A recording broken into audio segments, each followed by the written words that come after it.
okay, what is this? Like, this is weird, but it makes so much sense because you're in the 19th century. So it's like, it looks like it. Hi everyone, I'm Elena, best known as Geek and Pink, the girl with the half face on Instagram. And in this video, I'm gonna tell you about some board games that are heavier, like maybe 1 to 2 hours or more.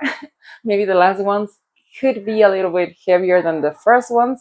And these games are all great. I love them all. I'm not used to playing like super heavy board games, and all of these games, I am in love of them. And if you like this video, remember to subscribe. And this video is going to be like the last video. I'm going to start with the easiest games, and I'm going to be going up on the heavier level, so the last ones are going to be heavy.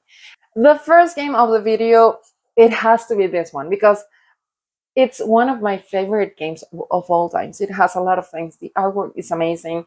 The gameplay is amazing. And I just love this. This is Everdell. It's a worker placement. As the game progresses, you're going to have more workers depending on the season, because you can put them to gain resources. So those resources can allow you to put cards that will give you points, and some cards need to be paired with other cards to win more points, like the husband needs to be paired with the wives so they can have more points. But you have to be lucky enough to have them both on the table, because it has happened to me that I have the wife just waiting on the husband, and the husband never, the card never comes out, and I'm like, oh my god. But it's a great game. And also it has some cards that, well, you can put cards for free, like you can put the palace, and it allows you to put the queen for free. And the artwork, just look at this, it's amazing. This is Everdell. For this next game, we're going to the 19th century, and we're going to discover genetics like Gregor Mendel did with pea plants. This is Genotype, and it's a game where you'll be learning, but it's an amazing game. You don't feel like you're like, oh my god, I'm in school again. It's amazing. Also, the components are so colorful. Like, these are the dice with, you'll be actually combining pea plants to learn about it. And it's an amazing game. I really like this editorial that it's called Genius Game because it makes learning fun. I wish I knew about this when I was studying. And I love this game. It's like you're learning, it's fun, it's entertaining, and it's Genotype. Next game, how about if we become Steve Jobs and start our factory of cell phones with a smartphone? In this game, you're trying to produce cell phones, so like take them all over the world. Everyone is going to have 2 of these tiles, and you're going to set it up like depending on the actions you want to do for your turn. Some will decrease the price of your cell phone, and it has a lot of actions you can use. The game comes with those helpful like things. You just take them out of the box and just put the board on the table, and you're ready to play. And it's an amazing game, fairly easy because you'll be moving the one thing that will allow you to like think what action is next. If you set that action on your things like this, you can do it. If not, you're not allowed to do the action. And it's wonderful. It's smartphone. This next game, I played this more recently with the newest expansion, which is amazing, and it adds a lot to the game. This is Red Cathedral, and in this game, we'll become architects of the mid 16th century, and we're trying to build the Red Cathedral. The game looks like simple when you look at the components because it's are like regular die, like colorful die, and everyone will have normal personal board, but you have to put the die on the board, and you have to construct the cathedral, and the first to do it will end the game, but you have to earn prestige. The person with more prestige is going to be the winner, but you'll be using your like advantages with the cleric, and it has a lot of things. Your brain is almost like burning the whole time because you're thinking, if I take that die, it will advance and it will take the other player an advantage of taking the other die. And I just loved it. Like, I thought that it was going to be like normal game, but because of the components, it doesn't attract me as much as other games. But it's a great game. Like, it really blew my mind. Red Cathedral. I love this next game. You can do a lot of things on your turn, and the components are great. The artwork, it's amazing, and you became an explorer. You really truly believe you're an explorer on a new island. You're fighting. This is Lost Ring of Arnak, and on the game, like, if you discover a new island, what would you find? You could totally find creepy little creatures that you have to fight, like a lot of these creatures. On your turn, you can do a lot of things, like you can overcome a guardian, which are those little creepy things. You can, after you overcome a guardian and you successfully win the guardian, you can like discover a new site. You can play cards, you can buy cards that will help you like be better or have more stuff. The board is huge. It has both sides, and you can like move on this track to win points, or you can also discover new sites on this. And I don't know, the game has a lot of stuff that I cannot explain to you in 1 minute or two, but it's a great one. You should totally check this. It's Lost Ruins of Arnak. This next game truly takes you out of this world into the dream world. This is called Imaginarium, and look at this box. It's like, it makes you wonder what's the game about. And it's about, you're going to work on a dream factory and you're trying to fix the machines there. The artwork on this thing, it's like amazing. The miniatures are something like completely out of this world. It makes you like really think you're in a dream factory. These are the boards that will allow you to like check which two actions you will take on the turn. You can only use the actions marked by the clock, like two, do like that.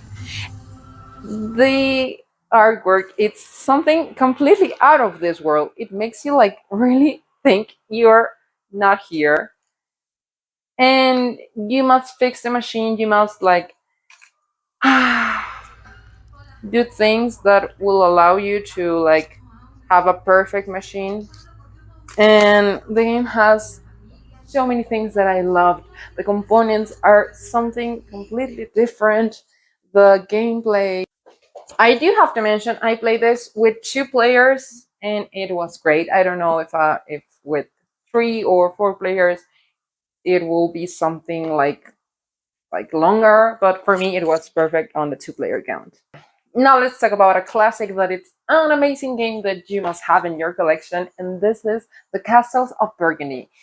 This game, you're going to be throwing dice and hoping the luck it's on your side, because you need those dice to come on the correct like number you need. This is the board. It has 2 sides, and you'll be throwing die and well arranging your personal board to have more points.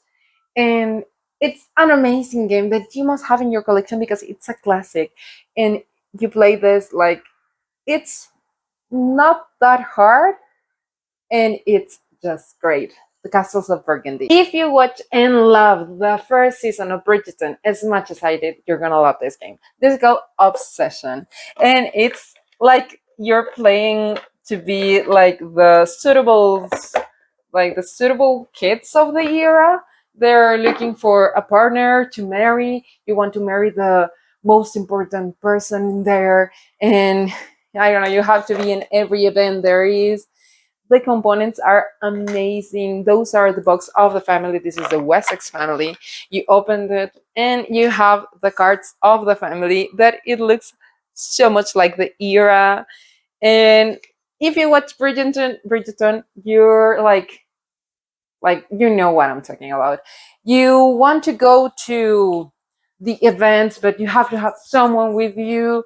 The maples are going to be coming with you, the maid, and you want to be in those events, but you have to have those workers with you. And like, you have to be in the flower room, you have to be in the smoking room, because you want to meet everyone, you want to be in every party there is, but you have to have the workers. And each turn you will like use the workers, and then you'll put them to like in a resting room for the next 2 turns. So you must think carefully what you want to do, what workers would you use to do that action. And the game, it's like an amazing one. Obsession, it really blew my mind. The artwork at first, it was like, okay, what is this? Like, this is weird, but it makes so much sense because you're in the 19th century. So it's like, it looks like it. And I don't know, I cannot sum it up in 2 minutes, but it's an amazing game that you should check. It's Obsession. We're truly going up on the heavier level. The previous game was so heavy. This one, it's pretty heavy, and the next one is the heaviest ever. But I need to clarify, those are the heaviest games that I have tried that make it into my top 10. The heaviest I have tried, okay? This is Dinosaur World. And well, if you watch Jurassic Park, like everyone did, you maybe wanted to do like your own park with dinosaurs. And this game, it's all about it. You're going to put tiles to create your own dinosaur world. And you also have to be careful with the danger level, because you cannot have a certain amount of dinosaurs. And you're like, the maples are so tiny, and so like, they are great. I love them all. This is the ranger. The components, these are the die. Some are the DNA. This is like the danger die, obviously, because you want to keep your park safe. And the jeeple that will move you through the park.